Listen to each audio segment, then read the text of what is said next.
Forward. Move. Left. Left. Left. Right. Left. Left. Left. Left. Right. Left. Left. Left. Left. Colors. Hold. Retreat. Colors. 1, 2, 3, 4, 5. Pause. Please be seated. Now to lead us in an opening prayer, Mr. Jack Revis.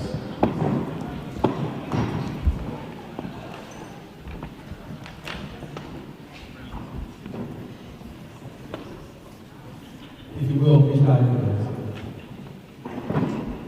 Dear Father, we thank you for the freedom to be able to be here tonight. We thank you for the many blessings that you bestowed upon us, and help us remember that blessings come in many ways, some not so obvious, Father. Please protect us tonight as we gather here, keep us safe from harm, keep these families safe as they travel. Many miles to be here, Father, we will travel mercies back home. Father, continue to bless us, help us to realize that the goodness that we have comes from you. Bless the food for the nourishment of our bodies, and also the companionship, the love that's shared here, Father, and the memories that we made. Let us carry this on in our daily lives, and always. We thank you for your Son, Jesus Christ, and we bless us that you gave us, Father. In Jesus Christ's name, amen.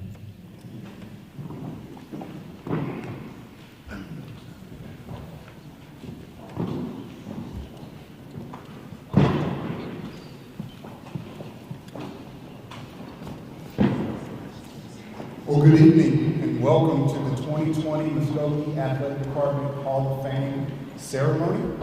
I am Dr. Jason Parker, Director of Athletics, and it is my great honor and pleasure to welcome you tonight. You know, we did not know initially if we were going to be able to have this event. Between COVID and canceled games and everything else that's going on, construction and the like, we weren't quite sure we were going to be able to put it together. But, you know, at the end of the day, we decided that this was really one of the most important nights of our entire season. And here's why. Because it's an opportunity for us to honor our legacy. And tonight's honorees, Angelique, Rusty, Shanika, Keith, Phil, Tim, DAWAYLON. If you don't leave here with anything else tonight, I want you to know that you have absolutely left a legacy. And that legacy reverberates in everything we do every single day. So first and foremost, tonight is about honoring that legacy. But it's also about learning from that legacy. I'm reading a book now that's entitled Mastery by Robert Greene. And it talks about the fact that the master and apprenticeship relationship has created more leaders, more masters than any other educational construct throughout humankind.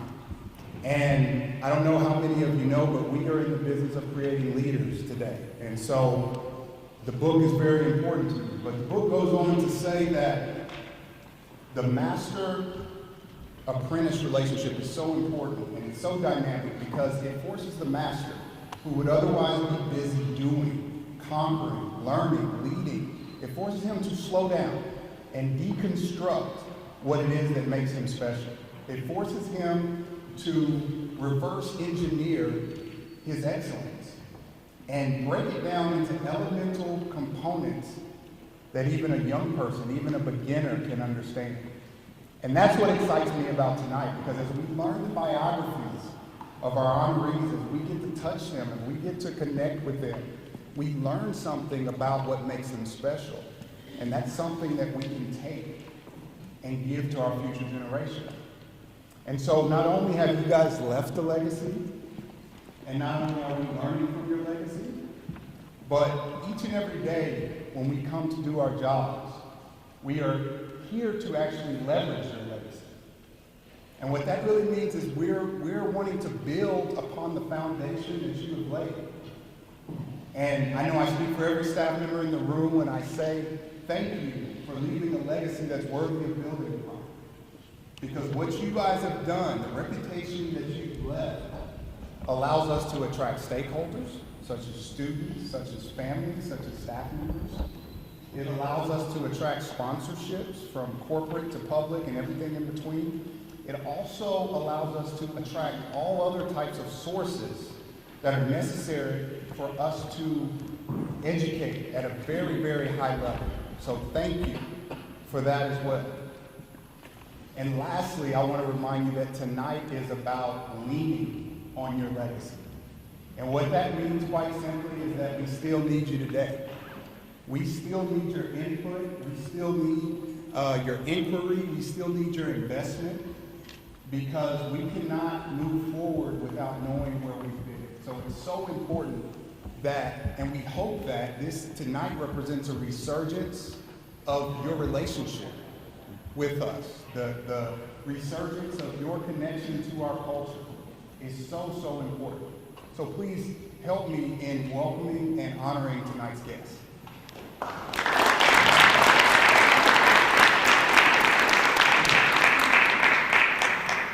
I do want to take a moment to talk about where we are today as a school district. We have a lot of great things going on. As I mentioned, so much of it is because of the great legacy that you all have left. We are actually in the middle of a $110 million bond reconstruction projects all across the district.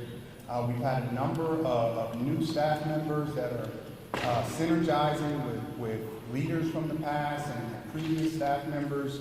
And quite frankly, we really feel like we have lightning in a bottle. And so whether you're connected to the school district or not, we hope that you will continue to, or you will begin rather, to learn of these exciting things to come, because we are definitely moving forward every day with an attitude not only of appreciation, but one of accomplishment. And so we're seeking to make the best of the young men and women that we have, and seeking to push Muskogee, not only as a community, but as a school district, to the next level. And really the person who has helped spearhead that is our, not our athletic director, that'd be me, but our superintendent, Dr. Jared Mittenhall, and he's here to say a few words. Thank you so much, Dr. Parker. I'll tell you what, when I sat in here and I look and observe the room tonight, got a lot of people in here that have really made a significant impact. Dr. Parker is right. We are going through what I would call really a renaissance or a rebirth. There are things that in Muskogee that after you've been here a while and you begin to figure out kind of the ins and outs, you begin to identify those things that we can do better. And so one of those things was that we have started to look at our facilities, looking at what we're doing with not only our students, but also our student athletes. And I'm here to tell you this, that it is very important to me that we continue to provide excellence, but we provide the very best people to coach our young men and women, but also to actually represent this school district. So we're making sure of that. Dr. Parker has done a great job with that. The thing that is very exciting right now, you mentioned the idea of redoing our facilities. We're spending about $30 million. I call it up on the hill. We bought 20 acres adjacent to Banquet College. We will then have a stadium and a state-of-the-art indoor facility. The stadium will seat about 7,500 to 8,000 seats, and then the indoor facility will have about 2,000 seats.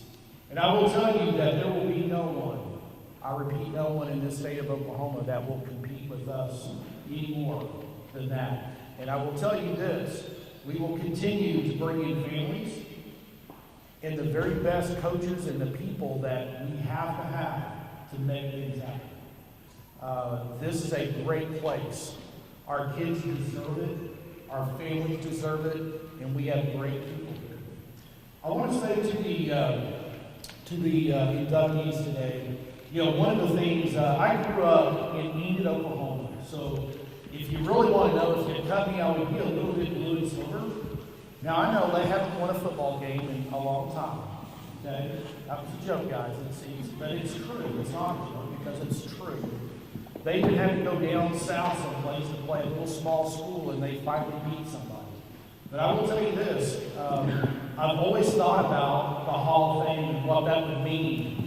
And I would say that's probably one of the biggest honors that I would ever receive if I ever had a chance. I have not been placed into the Hall of Fame. For me, anybody here, I'm really, if you're from Enid, I'm trying to get into the Hall of Fame right now as we speak.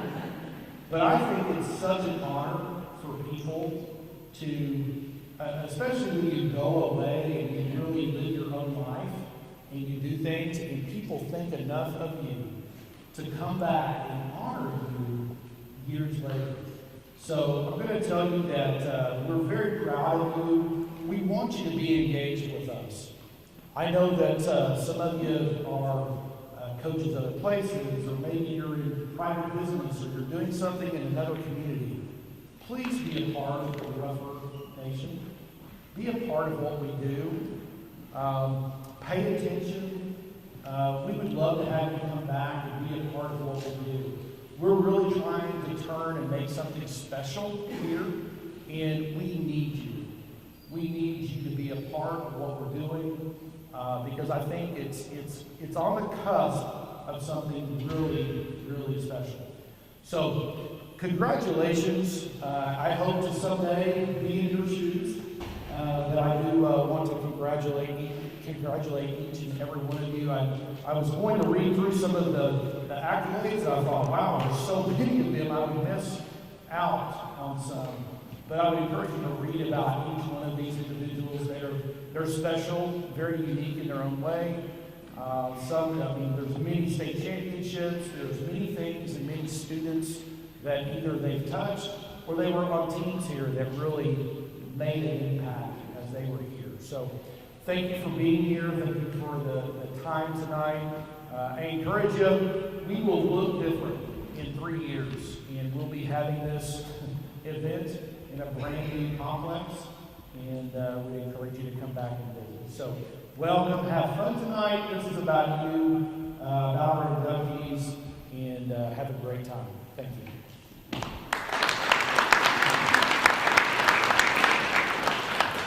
Thank you, Dr. Hall. Well, tonight's MC is no stranger to you if you've been around here for any length of time. He's a gentleman who absolutely bleeds green, and I know that's a cliche, but I know he actually bleeds green. I've seen it in my own time. Believe me, he does. But he also is willing to give his all to this district, to this community. He's actually one of the founding members of this Hall of Fame, and upon me coming in as the new athletic director last year, he immediately took it upon himself to stress the importance of said Hall of Fame to me, and so I got that with very clear understanding, and I thank him for that because it has turned into this, and so I thank him as well as the other committee members. But now, without further ado, Mr. Bill Huddleston.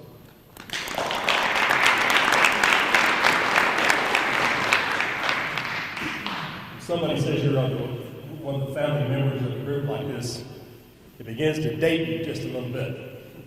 But I was looking through here and I noticed that there were about 50-50 of our 7 inductees that have played since I first moved here with my family. Dr. Mendenhall, I think I shared with you a moment ago, when I was even Dr. Mendenhall's age and younger, my hair used to look like his. It was bright red. And growing up, anytime my parents would make me wear green, I resented it because all my friends were going to say, "Oh, Christmas trees."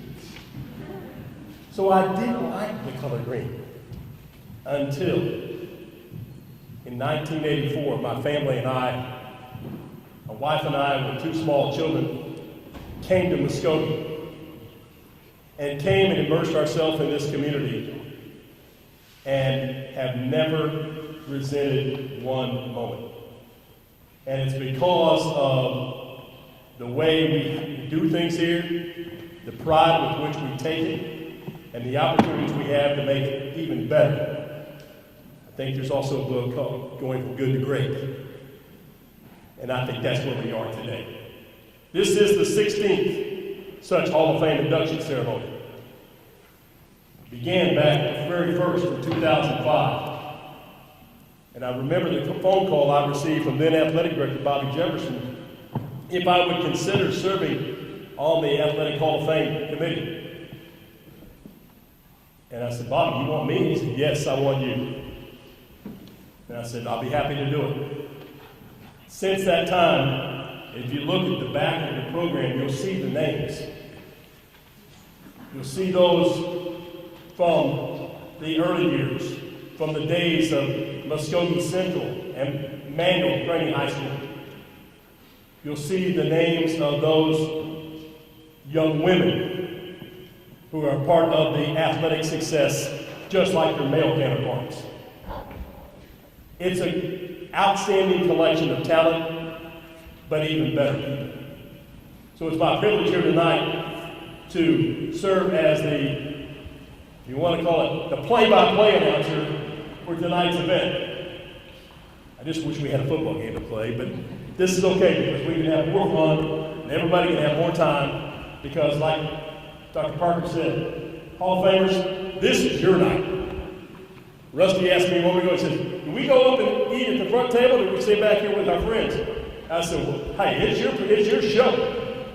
So if you want to eat in the corner, that's fine. If you want to come to the front table, that's great. So with no further ado, let me begin to introduce you the 7 members of the 2020 Hall of Fame for Muskogee Athletics. Our first inductee, I didn't know it at the time when I was living in Ada. When I went and watched Muskogee play in the state tournament, I didn't know I was watching a Hall of Famer.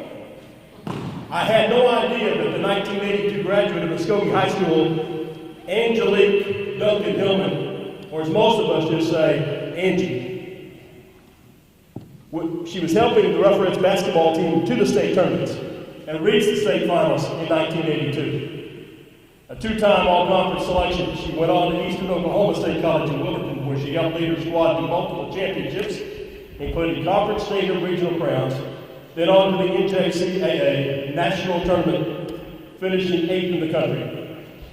And she also holds the Eastern Oklahoma record for assists. From there, her stellar play earned her a full scholarship to the University of Colorado, where she completed her basketball career. Following college, she decided to come home and continue to give back to Muskogee. She returned home to become a teacher at Muskogee High School, where she's taught for the last 27 years and counting. Angie has twice been named Site Teacher of the Year and has also served as the speaker at Convocation. Angie has served her alma mater as coach as well, coaching girls basketball, cross country, and track, and became the first woman ever to coach a boys sport at Muskogee High, when she became cross-country coach and then later served as an assistant for the boys basketball program in 2017. Angie Hillman received the Boren Mentoring Initiative Award for Oklahoma Foundation for Excellence in Mentoring Coaches all across the state of Oklahoma. And to those of you who have ever worked with her, that comes as no surprise, because she's always willing to help. Angie's married to Carrie Hillman. She's the mother of Christian and Devin.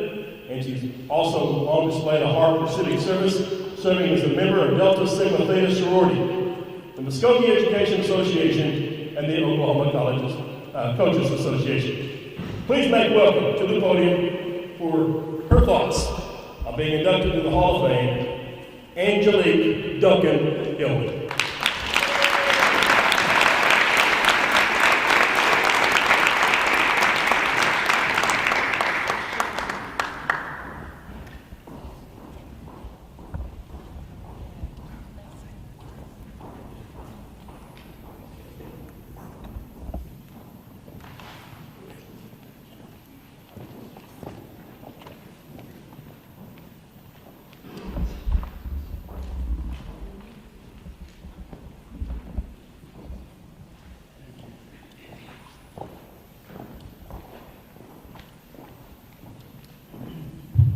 First, I'd like to thank the committee for making me welcome to be in this situation with such great coaches, such great people, administration. I appreciate it. Thank you.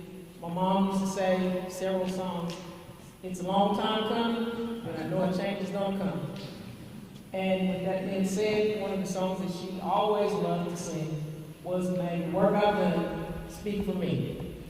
And at this time, I'm not going to speak about myself.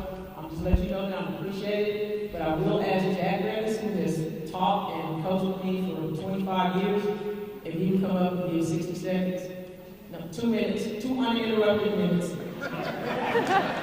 If you would please do that, I will appreciate it.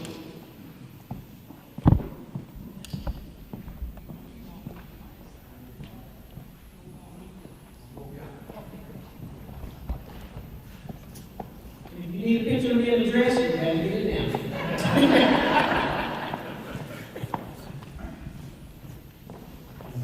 Time to start now. When I was driving up here, I saw Angie's picture on the big Scantron out there, billboard, and I thought, what am I going to say? And I said, really, she defines definition. I remember the first time we were playing basketball together, coaching with each other. We were playing Booker T. Washington at the T before the Middle Game. And I was coaching 9th grade boys, and we just beat Booker T. Washington. And being young and still had hair, I didn't realize the significance of beating Booker T. Washington at home. And then she came out, and all the girls came, and they talked about me on the court. Literally talked about me. And that's, again, our relationship. She's real. She'll say what's on her mind. She's always been honest with me. And we describe each other to our students. Say, well, that's my brother, that's my sister. And that's what I feel about this family. She's honest as the day runs true. And I've never told her this before, but she actually did softball when my sister played 3-on-3 years ago. And I've learned one thing from her by our team being defeated in the Shawnee State Championship basketball team. I lost by 1 point. That you play for the buzzer. You don't quit competing till the buzzer goes off. And I think that's a heart. But her legacy is with her students and athletes. She gives 100% every day. They respect her. She teaches in an orthodox way, in a non-orthodox way. And just like those red slippers she has right here, remind me of Wizard of Oz. That she'll always find the rainbow, no matter what the situation, and that I carry it in my heart. It's been an honor to speak for her tonight, and I can't really say I've never seen her dress either. Anyway, bless you this morning.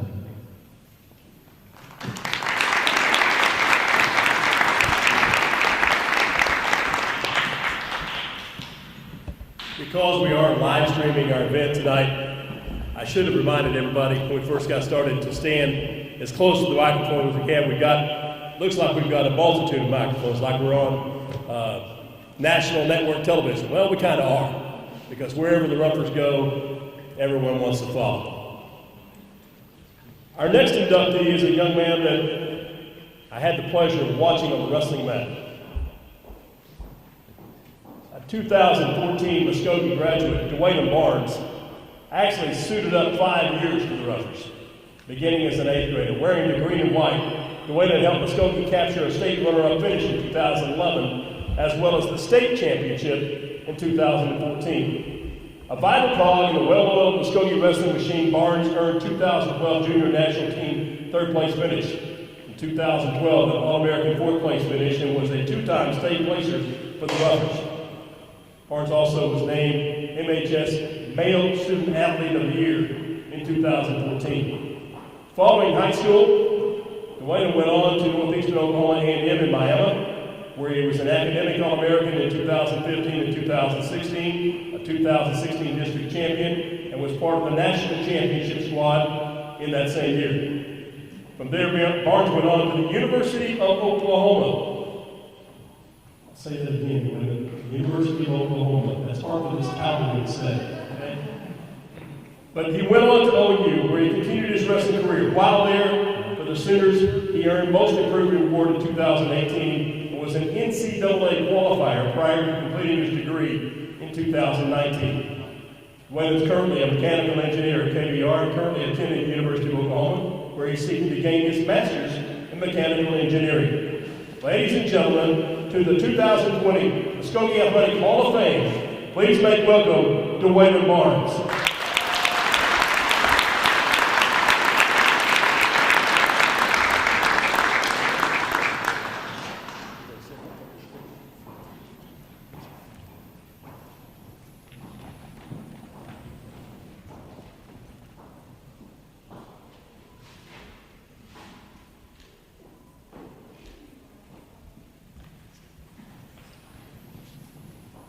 He's a man of so many words. I don't know that I ever heard him speak what he said. Oh, we won't say what he said. Okay? We'll just say that he was a heck of a competitor when he was wearing the green. But first off, I'd like to thank the committee for nominating me. I'd like to go on by thanking friends, the family, and the Lord for just presenting these opportunities and possibilities for me to get up here. When I seen a path, and I was blessed to be able to fight through it and make it all the way up there.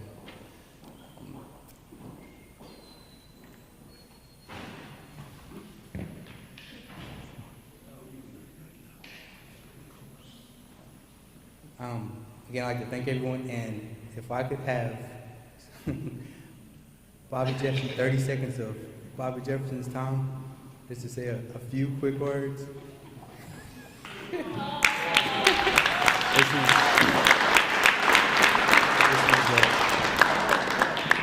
a lot of coal. You put a lot of coal in the engine for me. One of the things I still say to this day is something we said at the end of practice every day, and that's Proverbs 14:23. All hard work leads to profit, and mere talk leads only to poverty.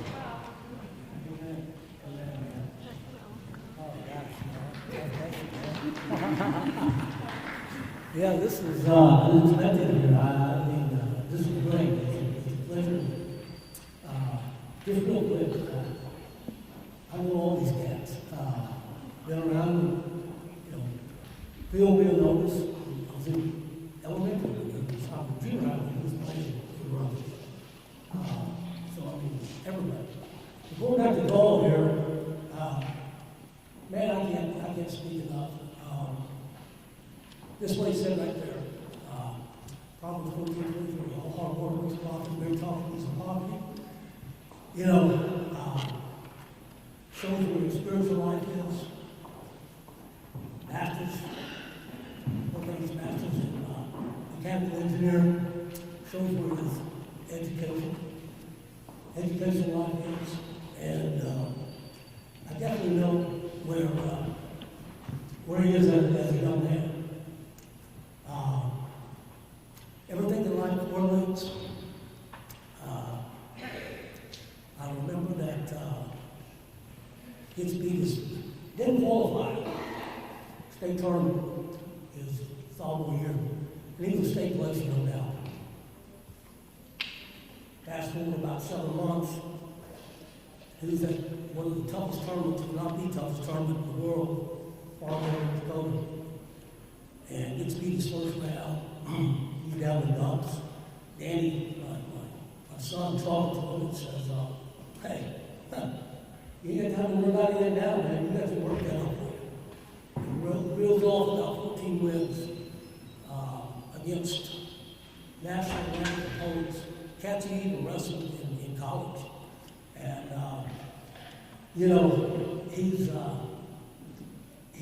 I just can't say enough about it. Some of the funny stuff that he's done is that, Bill was talking about not very talkative, but we can go to a motel, and before we leave there, he knows everybody. Everybody. I mean, he talks to him, he's on the elevator, and he's like, what are you doing here? Oh, blah, blah, blah, we're here to come to the zoo or something. So, well, we're wrestling today. Why don't you come out and watch us? We're pretty good, I mean, he is a poster child for us. He was a poster child for the University of Oklahoma as well. Wrestling at Tournament champions. And I'm sitting there telling him, I was like, I'm coming up late, we already got coach in the corner. I was like, no, little late, let's go.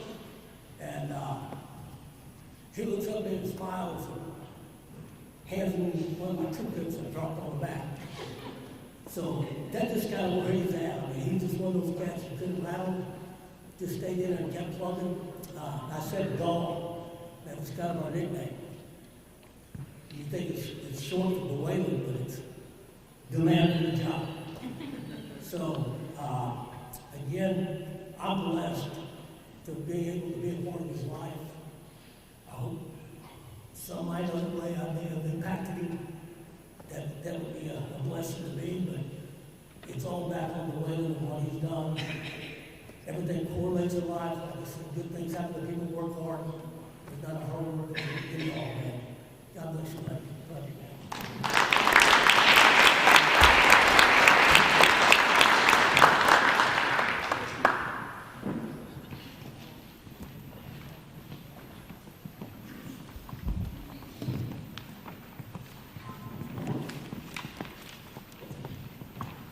Our next inductee is a young man.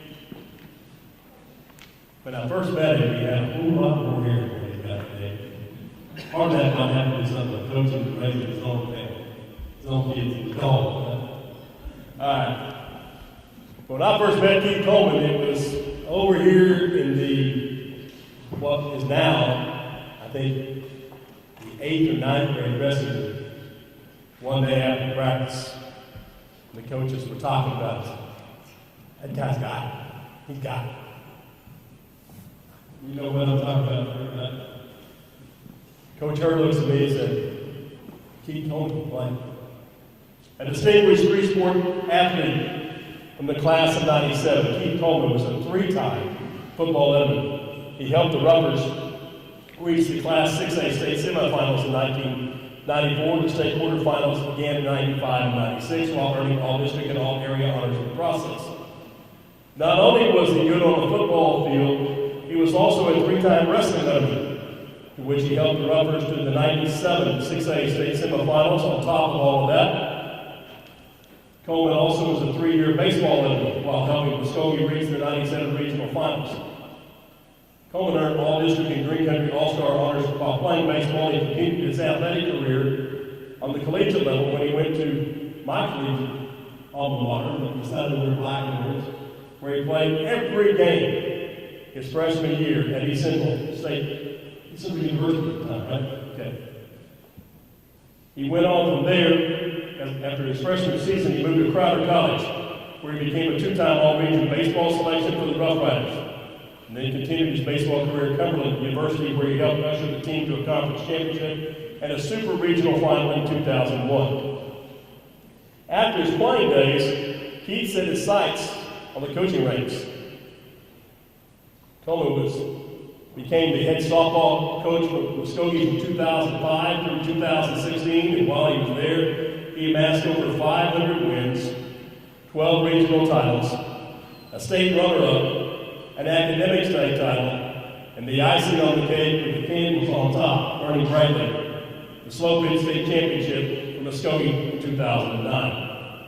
Coach Coleman has been named a 14-time district coach of the year, 5-time region coach of the year, 2-time class 5A, 6A coach of the year, twice being named Tulsa World's Coach of the Year, as well as Muskogee Phoenix All-Decade Coach. Keith Coleman was chosen 3 times as the Large School All-State Coach for softball. He currently has over 600 wins in his career. His team was the state runner-up in 2017 and was the Class 5A state champion in 2019, where he coaches today at Piedmont High School. Ladies and gentlemen, welcome to the microphone to the Muskogee Athletic Hall of Fame, the man I know as Casey Keith Coleman.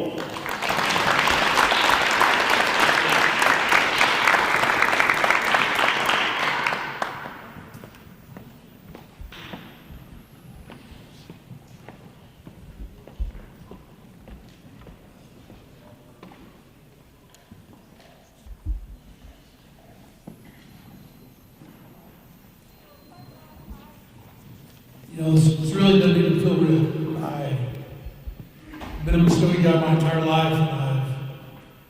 dealt with the Hall of Fame people in the past. Luckily, I know several members this year, and I honestly feel like I'm not in the same categories as you guys are. One thing I did, happy to see you, was Coach Jefferson. One thing I wondered is, with the new COVID and the masks, how he can still keep the toothpick in his mouth. So that's a mystery that has never been solved. Being a head coach for as long as I have, I've had the opportunity to give several speeches over the years. I typically get long-winded. My wife says I ramble on and on, so I'll try to keep this short. Actually, last year at our state championship banquet in Piedmont High School, I felt like I had to give a really good speech. One that was better than before. We had a lot of people there. It was the first state championship in school history. After we got through eating, it was kind of my turn to get up there and kind of do my thing as the head coach. And one of our Booster Club mothers brought me a note and said, "This is from your wife, Corey." I opened the note and it says KISS. And I was obviously nervous. This is a big speech with a lot more people. And her note really made me feel better. And I told our Booster Club mom, I said, "Tell my wife thank you, and I love her too." And she said, "No, that's not what that meant. It means keep it short and sweet." So I will do my best to keep this as short as possible. I'd like to first thank the Hall of Fame committee. To even consider me for this award is outstanding, and I appreciate it very much. I'd like to thank Bill Huddleston. Over the years, as a coach at Muskogee High School, Bill was very gracious to me through Banquet and through radio interviews. He definitely helped make me look a lot better than I am. I'd like to thank my mom. She, single parent, all my childhood. She's the one that made it possible for me to go to practices and go to games through all the several sports and years that I participated. I've got a special guest here named Addie Newcomer. Addie's my cousin. She lives in Warner, and she's the next big thing in soccer. She's going to be an absolute stud, and I hope she gets old enough that she moves to wherever I'm coaching at. My wife and son, Corey and Carson. Being a coach is very hard on the family, especially if you want to do the job the right way. I'm very lucky to have a family that understands that and encourages me to do the best job I can. My wife has been absolutely the best coach's wife anyone could ever ask for. She's not only one of my biggest cheerleaders, she has turned into a second mom for hundreds of kids throughout the years. So thank you very much. Being an elementary student at Harrisgrove, we actually drove by Harrisgrove on the way into town and brought up a lot of good memories. When I was a kid, I dreamed about being a Muskogee Rougher. I read the Muskogee Phoenix every day.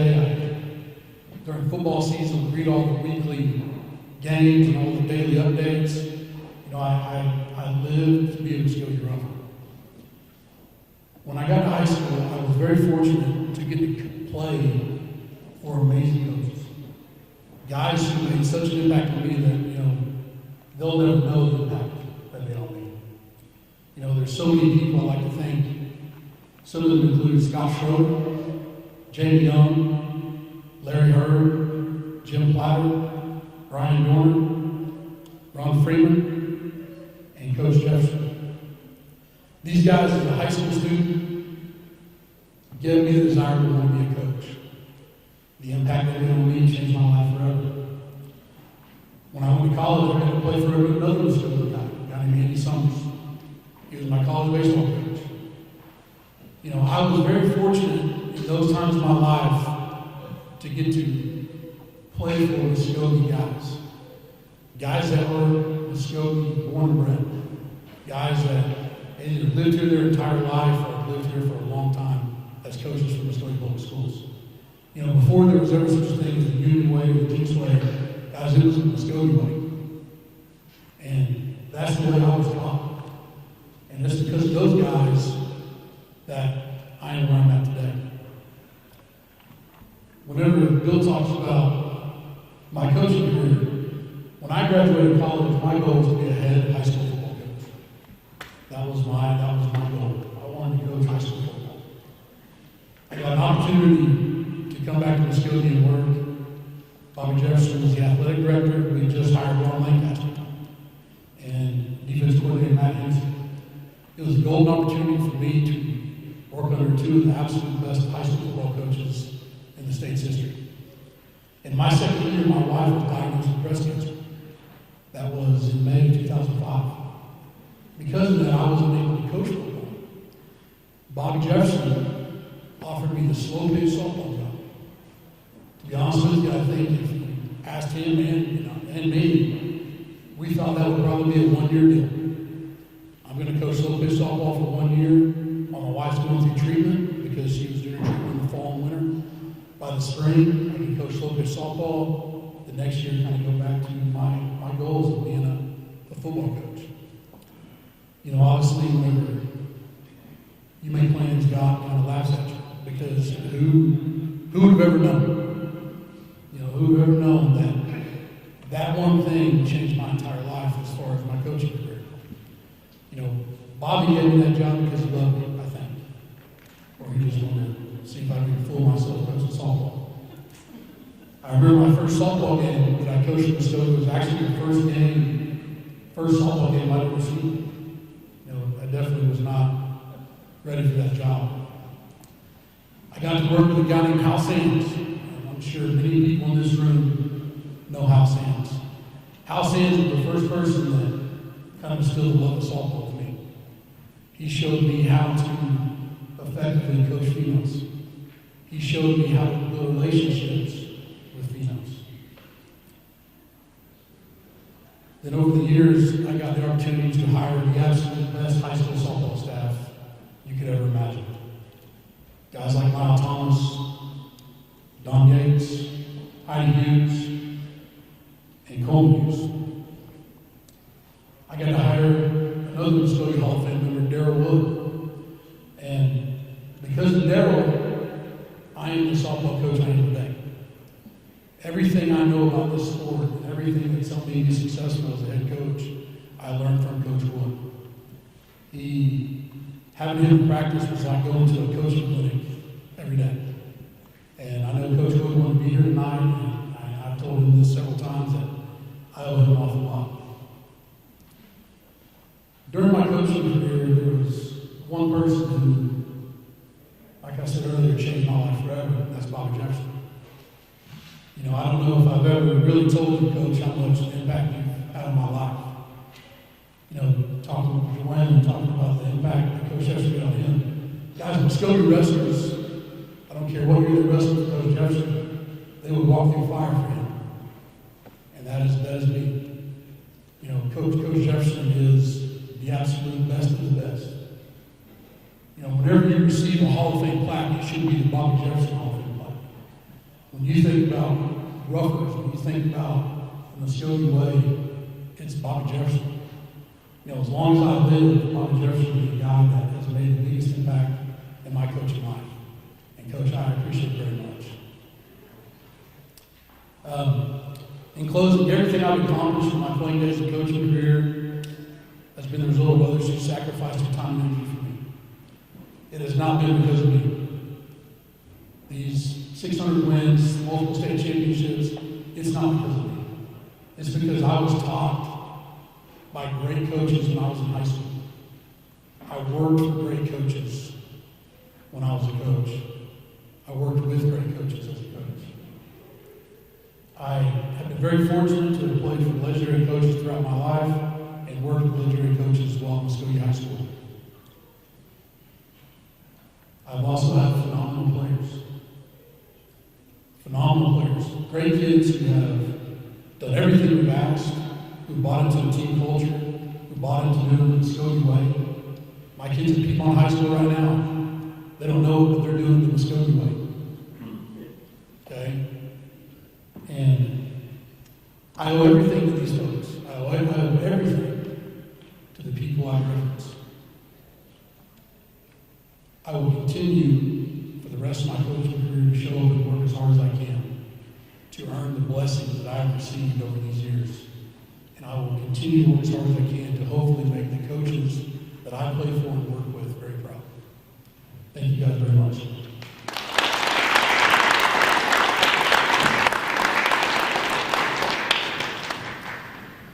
I also get to share emails throughout the year with Coach Bowman. And if you ever follow him on social media or his emails, there's always a hashtag at the end. And that hashtag says hashtag FAR. Now, I know he's got his own,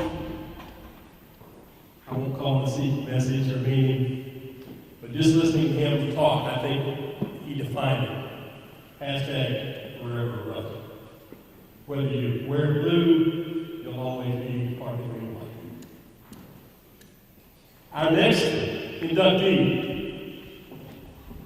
is also a young lady that I got to watch play basketball after moving here. And little did I know at the time, her performance on the floor, and her impact on the lives of others as she went on about her adult career would bring her to this moment tonight. She's probably the one coach in Muskogee that's had her first name misspelled more times and mispronounced more times than anybody else. Shanika Breedlove is a 1994 graduate and standout girls basketball player. Shanika was a key performer in a 4-year state tournament run for the Roughettes.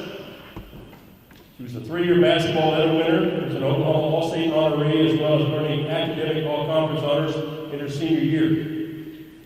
Following high school, Shanika attended Eastern Oklahoma State College, playing basketball there for 2 years, where she would earn the Larry Stone Female Player of the Year award and establishing the record for the most points ever scored in a single game at home, 38. Breedlove then matriculated to the University of Oklahoma, where she would play for the Sooners on Sherry Cole's very first college basketball team. While there, she earned first-team academic all-conference honors in her junior year. Following her playing days, Shanika would enter the coaching ranks. She spent 2 years at Connors State College before she became the head coach at Boynton from 2002 to 2008, where she received Coach of the Year honors. Then in 2008, Shanika came back to her alma mater. As the head assistant to the Rougher Girls Basketball Program for 8 seasons, in 2016 she shifted over 1 seat and took the head coaching ranks for the next 3 seasons. Now a district administrator for Muskogee Public Schools and the mother of Savannah Breedlove Corbin, please make welcome to the class of 2020 Muskogee Athletics Hall of Fame, Shanika Breedlove.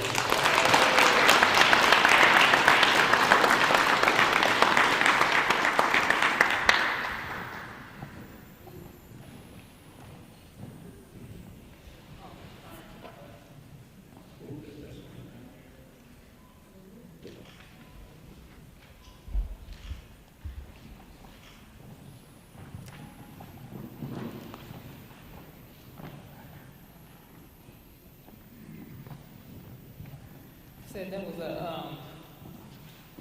tough act to follow, Pete. But right. I was trying to get Angie, but she wouldn't come. I want to thank each and every one of you that are at these tables today. My thank you is kind of two-part thank you. When my grandmother passed away, probably a week or so after I graduated, my cousins told me not to get up and speak anymore because I had everybody crying in the room at the funeral. So I'm just going to say thank you. I'm not going to name any names like Keith did because I'll start crying and have everybody in the room crying. So I'm not going to do that. But first and foremost, I want to thank my Lord and Savior Jesus Christ. Without him, I would not be here today. I want to thank my family. As a player, I want to thank all the coaches that had an impact in my life, even from, like I said, growing up here at Cherokee and West High, I will say Mr. Balcom. I have to name him because he was really influential. All my former teammates and just administration. I I had my sheet, don't have my glasses on too. So anyway, let me get back. So I'm kind of nervous, and I'm just gonna tell you why for my second part. My story is tonight, ladies and gentlemen, that in August of this year, many of you don't know that I was diagnosed with breast cancer, stage 2 breast cancer, and had surgery at the end of September of this year. And when they said the Hall of Fame banquet was going to be on October the 9th, I think originally that was my late father's birthday, and I was thinking, oh, that'll be good. But in my mind, when they told me my surgery would be the 28th, I'm like, I don't know if I'm going to be able to make it. And my cousin, one of my cousins challenged me to be an inspiration to somebody else. And I stand before you tonight because October being Breast Cancer Month or Awareness Month, I stand before you just trying to be an inspiration to someone else, man or woman, to, you know, get checked out, do all the things that we need to do, because I'm only here today because I did that. And I'm so thankful for everyone. First and foremost, for Muskogee Public Schools, Dr. Parker, Dr. Mendenhall for having this occasion tonight. I'd like to thank also my family who's helped me through this situation, my friends, even my neighbor's daughters. Like, there's so many people that I just would be remiss to just name somebody and leave someone off that list. But if you ever had an impact in my life, I just thank you for those of you that have just been there for me. My pastor, Don Dumas at Dean's Chapel Baptist Church, and my family, church family members, all those who have prayed for me, brought food, a card, everything. I mean, I just have been so overwhelmed with gratitude because of the people, and I've only got through this because of the people that have helped me through this in the last few weeks. So I just want to again say thank you to all those who even prayed for me. Even if you just thought about me, sent a text or call, I thank you. Because without you all, I would not have gotten through this and be standing here with you today. But like Bill had said before, you know, we bleed green. No matter what we do in our lives, we bleed green. I think somebody, might have been Cherie Mitchell, said something about our veins are green, and then because she went to the University of Oklahoma too, and she said, but we are crimson and cream. I can't remember. Anyway, I just again thank you to everyone, each and every one, and I'm proud of each and every one of you up here. Thank you.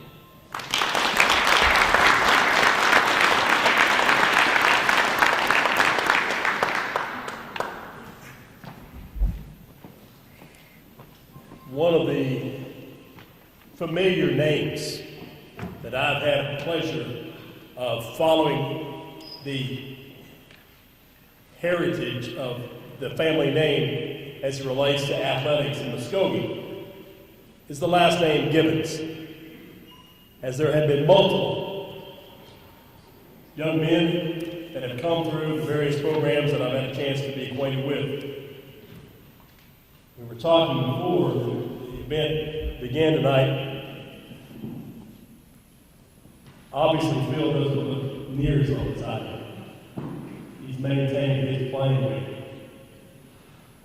But he's an outstanding individual, and he continues to make things better for everybody he crosses paths with daily.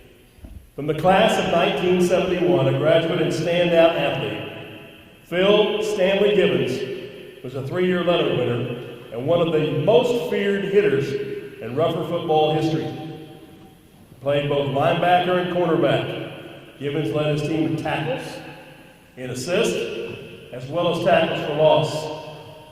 As a senior, Gibbons helped the Roughers achieve an undefeated season for the one and only time in modern-day school history. Phil was a 3-time all-conference selection and has the prestigious notoriety of being the first African-American player named to the Oklahoma All-State football team after the integration of Muskogee High School. Phil Gibbons was heavily recruited by the likes of Oklahoma, Oklahoma State, Northeastern State prior to suffering a severe knee injury in the All-State game.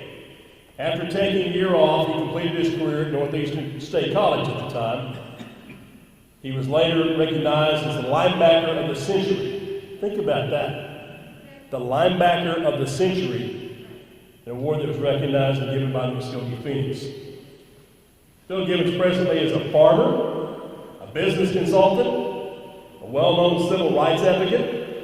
He's testified in front of Congress 7 times over USDA discriminatory practices. Phil and his wife Francine Gibbons, now deceased, have 4 children: Brian, Kelly, Robert, and Yona. And I know those 4 are proud to say, that's my dad. Please make welcome to the class of 2020, Muskogee Athletics Hall of Fame, Phil Stanley Gibbons.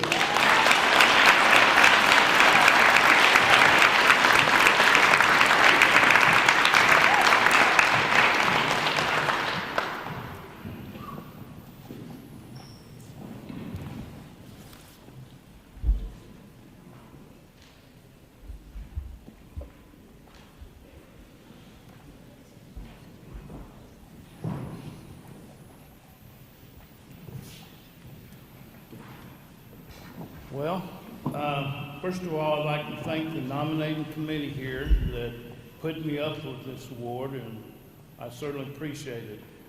And I had a lot I'm going to say tonight, but I decided to focus on about 3 things. In 1968, Clarence Gibbons asked me what I was going to do in life. And my dad was a real big fan of sports and a Christian. He said, I'm going to do something different. You're going to go to West Junior High. I said, Dad, that's an all-white school. You're going to go. Luck to behold that the first 2 black coaches to ever coach in the Muskogee all-white school system I was raised with, DeLord Reed and Elbert Alexander. And I had them in junior high and also in high school. And when I looked up one day, I said, what am I doing here? And I looked around the room, I said, hell, I'm the only one here. But I went back home and told Dad I want to go to Manual. He said, you'll be all right. So first of all, I want to thank everybody in this room associated with Clarence Gibbons, who was a Cherokee, Chickasaw, African Native American. Stand up, and that's the reason why I want y'all to recognize them.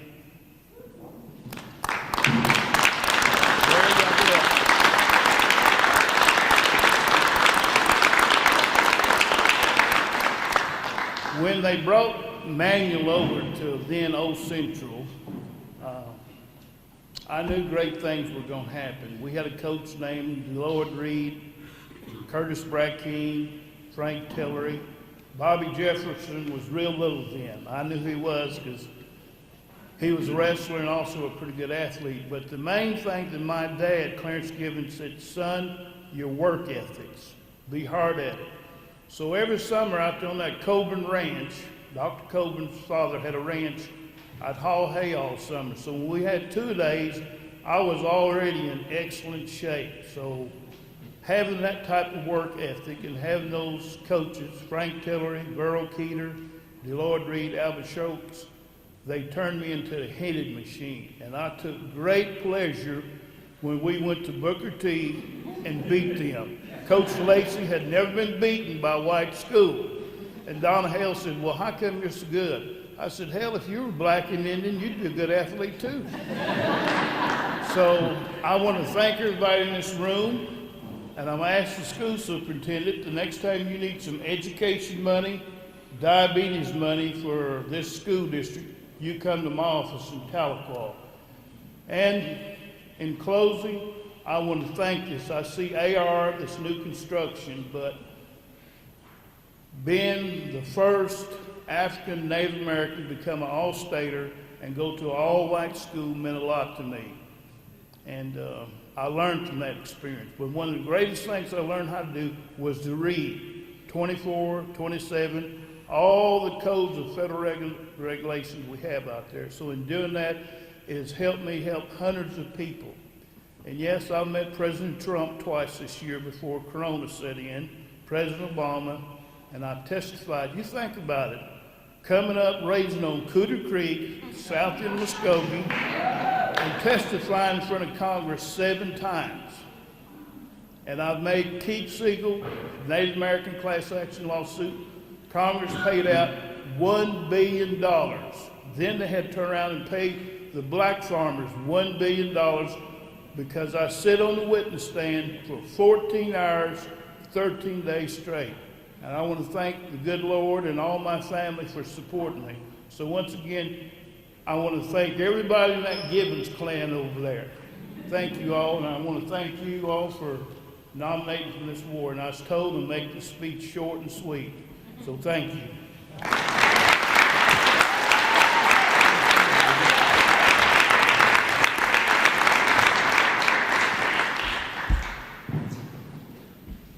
The next inductee, to me, needs no introduction. Because his personality, his mannerisms, both on the tennis court as well as off. And when I first walked in here tonight, there were 2 people that because we were all wearing our masks, it's hard to tell sometimes people that you haven't seen in a while. I told Charles, I said, it's real easy for me to find you and your brother. I just look at your hair. And I knew exactly who I was looking at. Our next inductee is a 1976 graduate of Muskogee High School, a standout in the sport of boys tennis.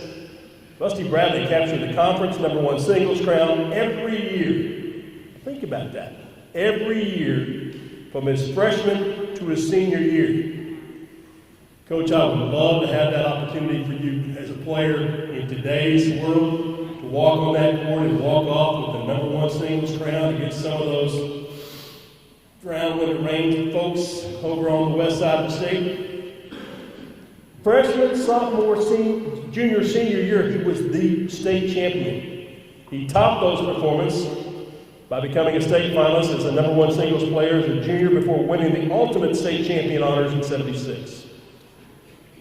Following high school, Bradley went on to the University of Tulsa, where he would continue his tennis dominance, both in singles and doubles competition. He twice earned Missouri Valley Conference championships in singles and doubles, finishing with the collegiate singles record of 89 wins, 23 losses, that would earn Rusty Bradley the Most Valuable Player award both his freshman and in his senior season. Rusty Bradley's stellar play on the tennis court was only matched by his prowess coaching the game that he loves.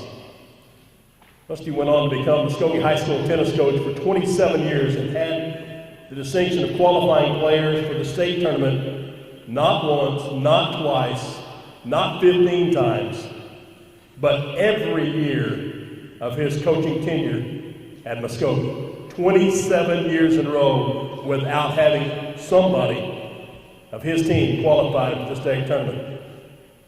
Bradley coached numerous regional championships, all-state players, including 3 individual state champions.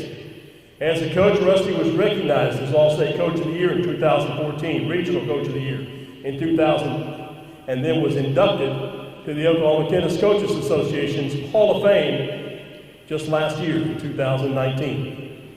Rusty's the father of 2 sons, both who lived with him and played for him. And I'm sure that the game of tennis was frequently discussed at the Bradley house when they would come home, win or loss. It probably started on the van on the way home, if I know the family well. Russ Jr. and Shan, he's the husband of Shelley Bradley. Please make welcome to the class of 2020, Muskogee Athletics Hall of Fame, Rusty Bradley.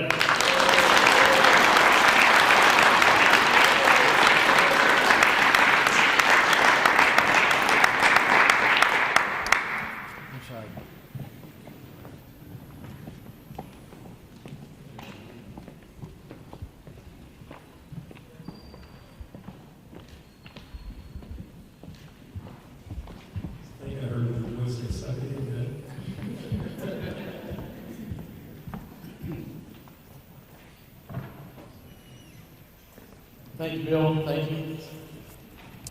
First of all, thank you all for being here. Second of all, excuse me. Put me on a tennis court in front of hundreds of people, I can play all day long and not bat an eye. Put me in front of a bunch of people with a microphone, and you see this microphone shake. So just bear with me. Please bear with me. I want to thank the Hall of Fame and Jason Parker for this honor. I really appreciate it. It is an honor. I want to congratulate the Hall of Fame inductees. I'm proud to be part of this team, especially that there's 4 of us that are ex-coaches and people we coach together, taught together, so that's really cool. We just all go a long ways back, and congratulations to you all as well. I was blessed to have parents that supported and encouraged my tennis path, which helped me enable me, along with lots of hard practice, to become a very successful high school and college tennis player. It was a really rewarding time. Most of all, tennis was fun and challenging, and it gave me the opportunity to travel the country, meet lifelong friends, and great memories that I will cherish the rest of my life. As I said, I'm not the best speaker in the world, but I'll get past this. Coaching was just as rewarding. I was able to create a lot of competitive tennis players on and off the court. I felt like I helped kids with perseverance, integrity, character, which in essence created lifelong relationships. And former players these days, I have players from all over that call me all the time and come by the house, and even some might come by for beach ice cream. And one thing I did forget to say at the very beginning is one of the very most important. I want to thank my family for being here. My brothers and their wife, my wife Shelley, my son. My other son couldn't make it, he just had a baby. And I really want to thank my friends and former players for being here to support me. So, thank you all so much for being here. Hello. The great thing about tennis is a sport that it lives on. I'm still a very active player, hit on the court with Seth Chappie over there, one of my former players as well. And it's just incredible to know that I have former players that still come by and see me. So I want to say thank you for this award. And I'd like to say a lot more, but I'm keeping it short and sweet. And Bill, thank you for doing a great job. Thank you.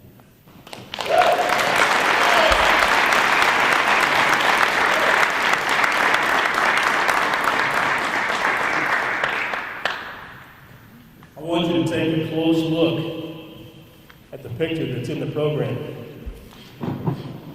And the next time you happen to turn on the TV and see a tennis match, notice there's not very many of us lefties that are in the game. Congratulations, Justin. Our final inductee tonight, maybe I should say the best for last. Is that how you said? Last, but certainly not least, is a 1985 graduate of Muskogee High School. Moving my family here in 1984 to work for the radio stations at the time, the very first opportunity I got to call state tournament basketball action was with the 1985 season, which included Tim Brewer. A boys basketball standout performer who tallied all conference, all district, all area, as well as all state tournament honors. While leading his team to the 1985 state tournament, Tim Brewer led his team in field goal percentage, rebounding percentage, and Tim, free throw percentage. Free throws won so many games, representing the beat right there, hanging for the grass. Tim Brewer then went on to Western Arkansas Junior College, where he earned all conference honors and was a 2-year starter while helping his team to the NJCAA National Tournament both years.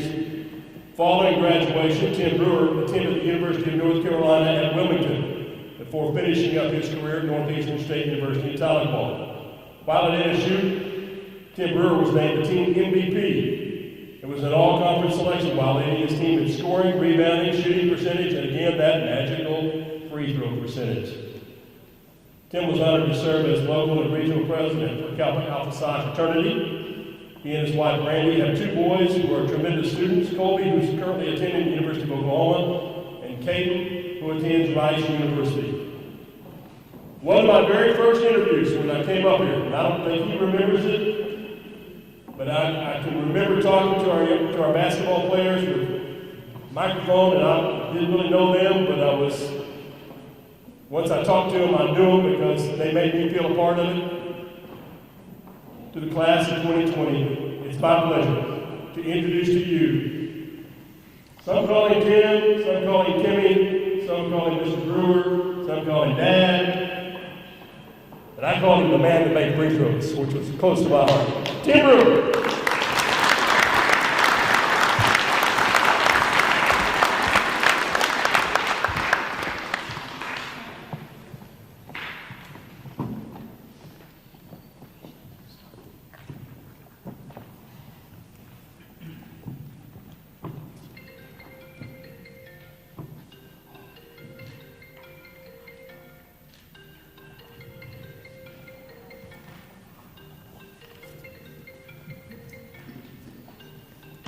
I got to tell you,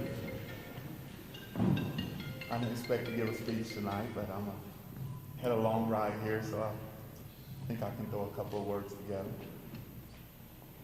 First of all, I would like to thank our Lord, Jesus Christ, and also my family, my mother, which is a single mother, my brothers, sisters, all my family. I got to thinking back in the day when I was growing up. I didn't even want to play basketball, any sport. I had a guy take me under his wing named Coach Lloyd. He said, "You're a big old kid. You can't play, but I'm going to put you on this 9th grade team." And believe it or not, I had to share a uniform. The other guy got in trouble, so there you go. Got the uniform. So that was 9th grade. And I think Coach Lloyd, he was assistant, high school assistant for Coach Ted Clement. And he told Coach Clement, hey, this kid's going to grow and be 6'9", you need to take him under his wing. So Coach Clement gave me to a guy named Coach Albert Haynes. If anybody knows Albert Haynes, y'all know it wasn't pretty every day, but he had everything and meant well. He meant very well, and he taught me to work hard, to work very hard. I remember Coach Haynes and the late Albert Haynes. He would put his money together as well as your parents' money together and get us to basketball camps. And that's when I discovered a passion to work hard every day and be the best I can be, going to a Nolan Richardson basketball camp and those sorts of things. So that's where it all started. But that's just where it started. What developed me was, I have to tell you, I am a product of a community, a Muskogee community. There's been several things, there's so many to thank. You got to thank Mr. Desney, who opened his house up. Everybody knows that. That's when the community together, they all taught me how to play basketball. Anybody back then, we were all a family and just a product of community, black, white, Indian. Muskogee was a great place to grow up. Later on in high school, I developed, and I met a coach that came my senior year. Albert Haynes left and went to MSU, but then someone else took over. Two of them. Coach Gordon and Coach Parker. Coach Gordon is an advocate, always been an advocate of his players. We had several, even though I grew up with a single mother, I had many fathers. Coach Gordon was not only father figure, but later on became a very good friend.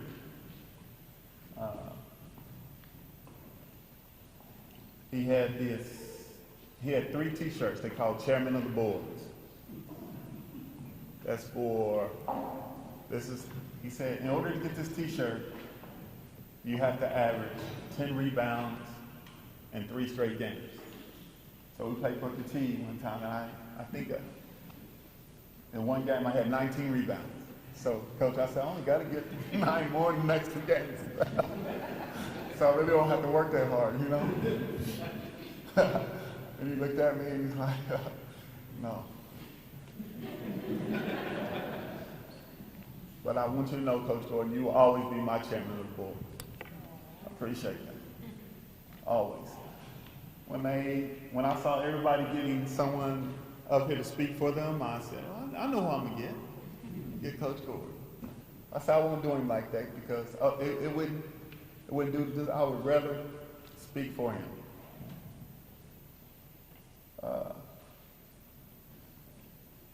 I have to tell you, all the accolades, I've had a lot of trophies. I don't know where any of them are. Not one. But this one, I never showed my kids one athletic thing I've ever done. Not one. They never know until this is the first one I shared with them, and it's probably the only one I'm going to keep. That's how important Muskogee has been to me in my life. I live in Texas, Round Rock outside of Austin, so you know how hard it is to be in Texas, being a Sooner, OSU fan, any kind of fan, Oklahoma, living in that town. But like everybody says, you bleed green. And I also bleed crimson and cream, not only for OU, but also for Kappa Alpha Psi. But like I said, this is a very special honor. I would love to thank the committee for considering me. And I would also like to give a very thanks for Joe Gordon. He's a Hall of Famer and a chairman of the boards. Thank you, sir.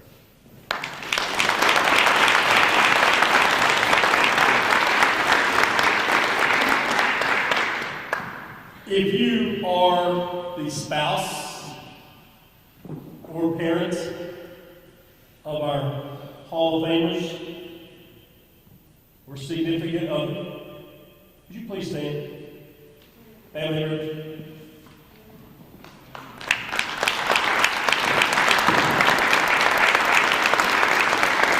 These and others that go on have played, as you heard them all say, integral parts in the success of these 7 individuals. And we owe a lot to you, too, for the sacrifices you made for sharing your family members with us. I always say it every broadcast, in victory or in defeat, it's a great day to be a Rebel.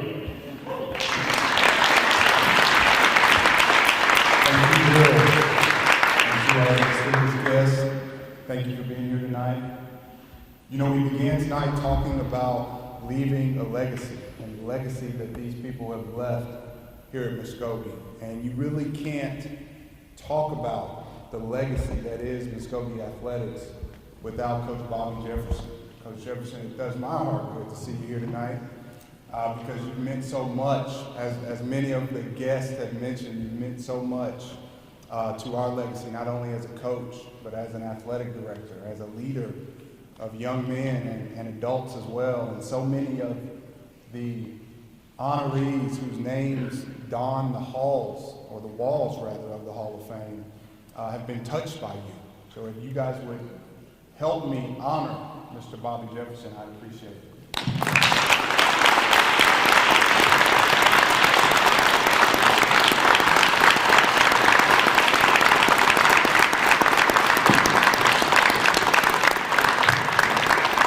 I'm going to actually ask you to come up if you would oblige.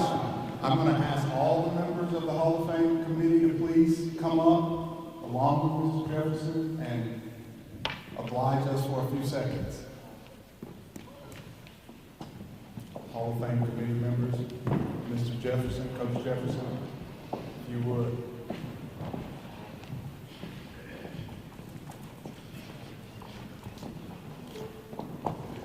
think it's important that we take a moment to honor these individuals because, again, none of us would be here tonight without them.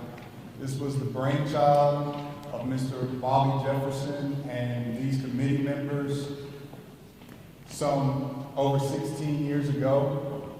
And I don't know when they signed up, if they knew they were signing up for a lifetime commitment.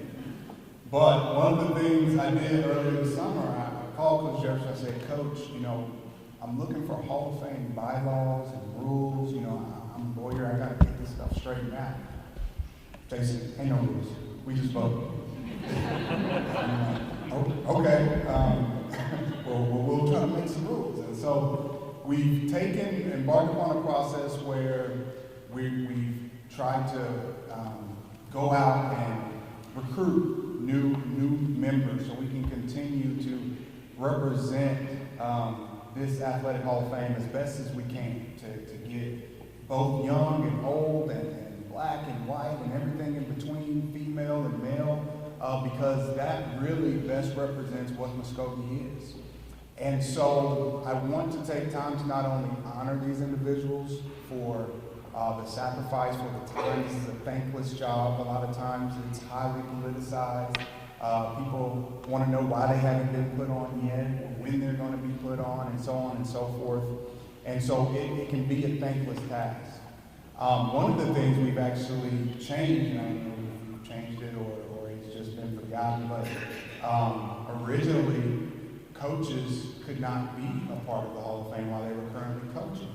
And knowing Coach Jefferson was probably because he doesn't like the attention. And so it was probably something to defer, the credit that he so rightly deserves. But we've changed that, and that's allowed us to honor Coaches HILLMON tonight and Ms. Shanika Breedlove as well. And we want to continue to honor our coaches because we think it's a great thing that they would choose to come back and actually serve here in the school. Even Coach Coleman, as he has done, and many others. And so tonight we have a few gifts here for those who, I should say first that there were certain board members when we said, hey, we want to kind of put together a yearly commitment where you serve for this a set time and then you kind of siphon off and we'll put new people on. And before we could even finish talking, several raised their hand like, please, I've served my time and I've had enough. And so I want to thank those committee members tonight as well as Coach Jefferson. Coach Lucky Tarkington could not be here tonight. Reverend Leroy Walker, which many of you know. Charles Bowman, as well as Joe Gordon, Coach Joe Gordon. Have decided that their service has come to an end, but we know that they will continue to serve us with us in a variety of manners. But I did want to take tonight to not only honor them, but all of our Hall of Fame Athletic Committee. Thank you, ladies and gentlemen.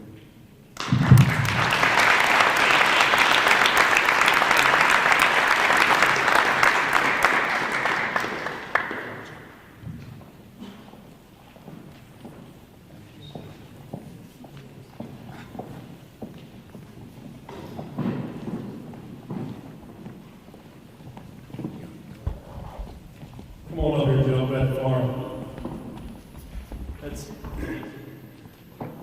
That was a kind of an understood statement when I first got here. And in the locker room, it would be not who's going to win, but how we're going to win. Are we going to shut them out? Are we going to run them off the field? I always spend 15, 30 minutes in the coach's locker room before we go up for the game, before they get ready to meet the players.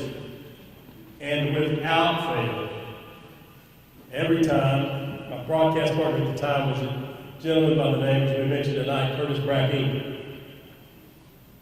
Coach Brack and I would look at Joe Gordon, and we'd say, Coach, and what would you say, Joe? Bet the farm. Bet the farm. Bet the farm that the Roughers were going to win. And we most of the time we did exactly that. And says on my instructions here to remind our Hall of Fame members that we're going to take some pictures afterwards, so I know everybody wants to get on and continue the celebrations here tonight, but we do want to have a chance for you to have a picture session. Our photographers are here from Ruth Kelly, and we want you to have those memories that'll last a lifetime. It's a special night for all of us. For those of you sitting at the table, for myself, Dr. Mendenhall, Dr. Parker, and all the members of the Muskogee Athletic Hall of Fame, to be here tonight to celebrate, as Dr. Parker said, the legacy of success. 7 pillars have been added to that foundation. Angie Hillman, DAWAYLON Barnes, Key Coleman, Shanika Greenlove, Phil Gibbons, Rusty Bradley, and Tim Brewer. Your names will forever be associated with the success of the Rougher Nation as members of the Muskogee Athletic Hall of Fame. One time, all of us together, a round of applause for the class of 2020.